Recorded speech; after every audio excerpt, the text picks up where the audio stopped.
Hello বন্ধুরা, বাংলা নিউজে আপনাকে স্বাগত। শুরুতে সংবাদের শিরোনাম, পরে বিস্তারিত জানিয়ে দেব আমাদের হাতে থাকা সর্বশেষ গুরুত্বপূর্ণ আপডেট বাংলা সংবাদ।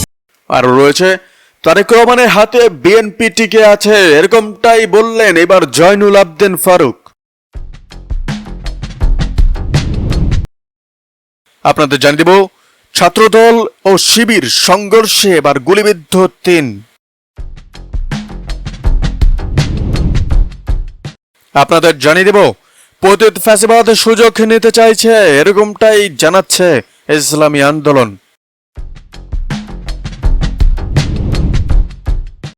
আলোচনা করব বিএনপি দু গ্রুপের মধ্যে এবার সংঘর্ষ, আহত হয়েছে ২০।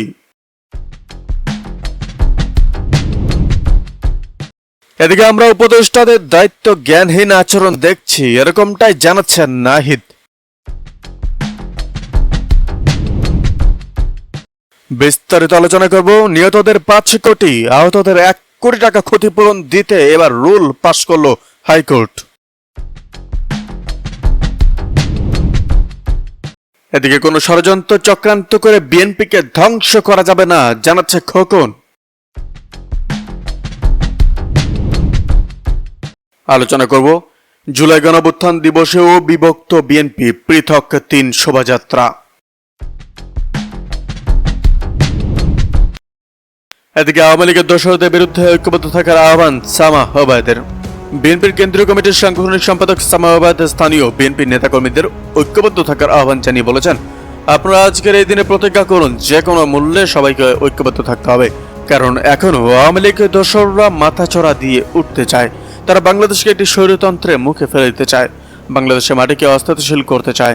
এখন থেকে তাদের বিরুদ্ধে রুখে দাঁড়াতে হবে, তাই আমাদের সবাইকে ঐক্যবদ্ধ থাকতে হবে।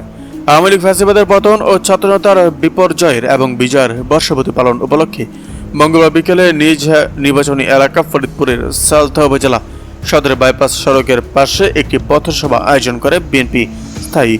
সেখানে কথাগুলো বলেন বিএনপি নেত্রী সামা ওবায়দ। বলেন, আওয়ামী লীগের আমলে আন্দোলন করতে গিয়ে বিএনপির হাজার হাজার নেতা কর্মী খুন হয়েছে, অনেক মায়ের বুক ও বাবার কোল খালি হয়েছে। বিএনপির নেতা কর্মীরা হাজার হাজার মিথ্যা মামলায় বছরের পর বছর জেল কেটেছেন। শেখ হাসিনা আয়নাঘর থেকে এখনো অনেক নেতাকর্মী ফিরে আসতে পারেনি। এই বাংলাদেশের মাটিতে আয়নাঘর নামক কোনো বস্তু যেন আর সৃষ্টি না হয়। জুলাই আন্দোলনের শহীদ স্মরণ করে বিএনপির সাংগঠনিক সম্পাদক বলেন, গত বছর জুলাই আগস্টে শেখ হাসিনার নির্দেশে হেলিকপ্টার থেকে গুলি করে শিশুদের মারা হয়েছে, হাজার হাজার ছাত্র জনতাকে গুলি করে নির্মমভাবে হত্যা করা হয়েছে। সেই পরিবারগুলোর দিকে এখন তাকানো যায় না। আজ তার কাজ হচ্ছে তাদের পরিবারের সদস্যরা বাংলাদেশের স্বাধীনতার জন্য ও ফ্যাসিবাদ মুক্ত করার লক্ষ্যে রাস্তায় নেমেছিল, জীবন দিয়েছিল, রক্ত। এদিকে বিএনপির নয় দেশের সাংবাদিক হন, জানাচ্ছে আমির খসরু। বিএনপি স্থায়ী কমিটির সদস্য আমির খসরু মোহাম্মদ চৌধুরী বলেছেন, আপনারা বিএনপির সাংবাদিক হইয়েন না, আপনারা বিএনপির সাংবাদিক হওয়ার দরকার নেই। আপনারা দেশের সাংবাদিক হন, বাংলাদেশের জনগণের সাংবাদিক হন, মানুষের সাংবাদিক হন। এটাই হচ্ছে নতুন বাংলাদেশের প্রতিজ্ঞা। মঙ্গলবার বিকেলে জয়নীল এবং নগরীর জামাল খানস্ত প্রেস ক্লাব চত্বরে জুলাই আগস্টে গণঅভ্যুত্থানের বর্ষপূর্তি উপলক্ষে চট্টগ্রাম প্রেস ক্লাবের উদ্যোগে আয়োজিত সপ্তাহব্যাপী অনুষ্ঠানের সমাপনী দিনে সাংবাদিক ছাত্রনেতা সমাবেশে প্রধান অতিথির বক্তব্যে এসব কথা বলেন আমির খসরু। বলেন, সাংবাদিকতার নামে যারা স্বৈরাচারের পক্ষে দাঁড়ায় তারা আসলে সাংবাদিক না। তারা প্রেস ক্লাবের সামনে দাঁড়িয়ে একটি ব্যক্তির পক্ষে, একটি দলের পক্ষে অবস্থান নেয়। তারা সাংবাদিকতার সক্ষতার মধ্যে পড়ে না, তারা হয়ে গেছে দলীয় কর্মী। এই জিনিসগুলো আপনাদের অনুধাবন করতে হবে, আমাদের যেন তাদের মতো চলতে না হয় সেটাও মাথায় রাখতে হবে। এর আগে তিনি প্রেস ক্লাবের সামনে আয়োজিত ক্যামেরায় জুলাই বিপ্লব শীর্ষক প্রদর্শনী ঘুরে দেখেন। অনুষ্ঠানে জুলাই আন্দোলনের ওপর বিভিন্ন শিল্পীরা সঙ্গীত পরিবেশন করেন।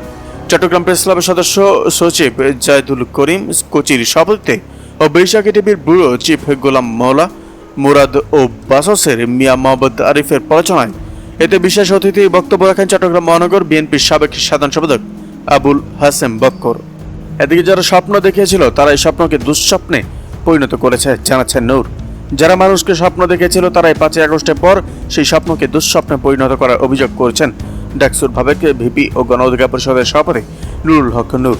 সোমবার সন্ধ্যায় জাহাঙ্গীরনগর বিশ্ববিদ্যালয়ের জাহির রায়হান মিলনায়তনের সেমিনার কক্ষে জুলাইয়ের প্রতিশ্রুতি প্রত্যাশা বনাম বাস্তবতা শীর্ষক প্রবন্ধ লেখনী প্রতিযোগিতার পুরস্কার বিতরণী অনুষ্ঠানে তিনি এসব কথা বলেন। নুরুল হক নূর বলেন, ৩ আগস্টের ঘোষণার আগেও গণতন্ত্র এবং ফ্যাসিবাদ দুটো পক্ষই দাঁড়িয়েছিল। তখন মানুষ ধরে নিয়েছিল এই ফ্যাসিবাদের পতন হলে আমরা একটি নতুন রাজনৈতিক ব্যবস্থা, একটি রাষ্ট্র ব্যবস্থা পাবো, যেখানে নাগরিকদের অধিকার ও সমান মর্যাদা থাকবে। হাসিনা 16 বছরের মতো দ্বৈত দানবীয় ব্যবস্থা থাকবে না। তিনি আর বলেন, 3 আগস্টের ঘোষণায় ছিল আমাদের এই ফ্যাসিবাদী ব্যবস্থা বিলোপ এবং রাজনৈতিক বন্দোবস্তের কথা।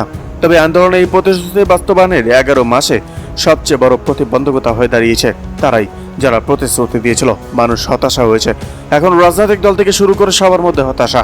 অভ্যুত্থানের স্পিরিট বা চেতনার কথা বলে যারা প্ল্যাটফর্ম গঠন করেছে, তারাও আওয়ামী লীগের মতো আচরণ করেছে। উল্লেখ করে নূর বলেন, আমরা দেখেছি আওয়ামী লীগের আমলে একদল লোক রাজনৈতিক পরিচয় ব্যবহার করে জবাবদিহিতার ঊর্ধ্বে থাকে, ক্ষমতার অপব্যবহার করে, মানুষের উপর জুলুম করে, জিম্মি করে, নির্যাতন নিপীড়ন চালায়, প্রশাসনকে ব্যবহার করে সম্পদ দখল করে।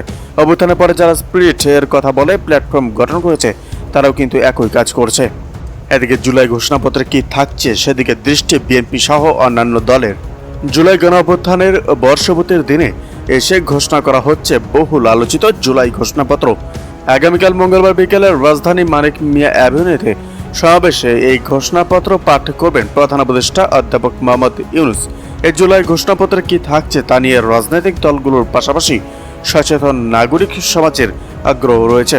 সংশ্লিষ্ট ব্যক্তিরা বলছেন, মানিক মিয়া অ্যাভিনিউয়ের এই কর্মসূচিতে জুলাই ঘোষণাপত্র প্রকাশের পাশাপাশি আগামী জাতীয় নির্বাচনে একটি সম্ভাব্য সময় ঘোষণা করতে পারেন প্রধান উপদেষ্টা। এর ফলে স্বৈরাচার শেখ হাসিনা সরকারের পতন ও পলায়নের বর্ষপূর্তির এই দিনে জাতীয়ভাবে গুরুত্বপূর্ণ দুটি বিষয়ের উপর সব মহলের দৃষ্টি রয়েছে। বিশেষ করে বিএনপি, জামায়াতে ইসলামী, জাতীয় নাগরিক পার্টি অর্থাৎ এনসিপি, ইসলামী আন্দোলন সহ রাজনৈতিক দলগুলো, যারা জুলাই গণঅভ্যুত্থানের ঘোষণা ও নির্বাচন প্রশ্নে রাজনৈতিকভাবে খুবই ক্রিয়াশীল। রাজনৈতিক দলগুলোর সঙ্গে দীর্ঘ আলোচনা ও কয়েক দফায় চিঠি চালাচালির মধ্য দিয়ে সরকার গণঅভ্যুত্থানের বার্ষিকীতে একটি জাতীয় সনদ ও জুলাই ঘোষণাপত্র তৈরি করেছে। এর মধ্যে আগামীকাল ঘোষণাপত্র প্রকাশ করা হবে। এই ঘোষণাপত্র চূড়ান্ত করার আগে সরকারের পক্ষ থেকে বিভিন্ন রাজনৈতিক দলের কাছে এর খসড়া পাঠানো হয়। ইতিমধ্যে বিএনপি খসড়া ঘোষণাপত্রের কিছু সংশোধনীয় দলীয়ভাবে চূড়ান্ত করে সরকারের কাছে পাঠিয়েছে। দলগুলো মতামত দেখেই ঘোষণাপত্র চূড়ান্ত করা হয়েছে বলে সংশ্লিষ্ট সূত্রগুলো জানিয়েছে। জুলাই ঘোষণাপত্র সংবিধানের প্রস্তাবনা ও তফসিলে সংযুক্ত করার কথা খসড়ায় উল্লেখ করে সরকার। জামায়াত, এনসিপি সহ কোনো রাজনৈতিক দলেরও এ দাবি ছিল, কিন্তু বিএনপি তাতে রাজি হয়নি। সংশ্লিষ্ট সূত্রে জানা গেছে, বিএনপি চূড়ান্ত হবে 24-এর ছাত্রজনতার অভ্যুত্থানের উপযুক্ত রাষ্ট্রীয় ও সাংবিধানিক স্বীকৃতি প্রদানে সম্মত হয়েছে। তারা এই ঘোষণাপত্র সংবিধানের চতুর্থ তফসিলে সন্নিবেশিত করার বিষয়ে একমত হয়েছে। এর বেশি নয়। সরকার একটি সূত্রে জানা গেছে, সরকারের পাঠানো খসড়ার ওপর কিছু ঐতিহাসিক ঘটনার সংযোজন এবং শব্দগত পরিবর্তন এনে দলীয়ভাবে ঘোষণাপত্র চূড়ান্ত করে সরকারকে দিয়েছে। তাতে দেখা যায়, সরকারের পাঠানো জুলাই ঘোষণাপত্রের 26 দফা খসড়ায় প্রথম দফায় উল্লেখ ছিল। এদিকে চাকরিয়ায় জামায়াতের গণমিছিল, বিএনপির ঘাঁটিতে শক্তি প্রদর্শন। কক্সবাজারের চাকরিয়া পৌর শহরে স্মরণকারী এবং বড় গণমিছিল করেছে জামায়াতে ইসলামী। আজ সোমবার বিকেলে অনুষ্ঠিত এই কর্মসূচি জুলাই গণ আন্দোলনে 1 বছর পূর্তি উপলক্ষে আয়োজিত হলেও এটিকে বিএনপির ঘাঁটি হিসেবে পরিচিত কক্সবাজার 1 আসনে জামায়াতের শক্তি প্রদর্শন হিসেবে দেখছেন স্থানীয় বাসিন্দারা। মিছিলের অগ্রভাগী ছিলেন কক্সবাজার 1 আসনে জামায়াত প্রার্থী ও কক্সবাজার শহর জামায়াতের আমির আব্দুল্লাহ আল ফারুক। তিনি হাত নেড়ে উপস্থিত জনতার উদ্দেশ্যে অভিবাদন জানান। এই আসনে